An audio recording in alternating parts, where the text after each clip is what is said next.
আসসালামু আলাইকুম। দৈনিক বাউফল নিউজ টিভির বিশেষ সংবাদে আপনাকে স্বাগতম। সঙ্গে আছি আমি তানজিলা ইসলাম। আসন্ন ৬ই জুন ২০২৬ শনিবার ধনবাড়ী উপজেলা ব্যবসায়ী সমবায় সমিতি লি ধনবাড়ী টাঙ্গাইলের ব্যবস্থাপনা কমিটির নির্বাচনের সহসভাপতি পদপ্রার্থী সৎ এবং আদর্শবান একজন ভালো মানুষ মোক কোরবান আলী ধনবাড়ী উপজেলা সকল ব্যবসায়ী ভোটারদের কাছে টেলিভিশন মার্কায় ভোট এবং দোয়া প্রার্থনা করেছেন। টেলিভিশন টেলিভিশন মার্কা টেলিভিশন মার্কা টেলিভিশন সবার মার্কা টেলিভিশন টেলিভিশন মার্কা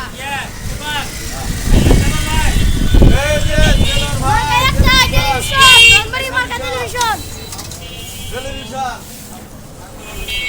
আমার দিলে কারণ লাগে না তাহলে অফিস ক্যামেরা লাগাইছি ওইছে কাটা দি টেলিভিশন মার্কা হবে আমি বসে থাকি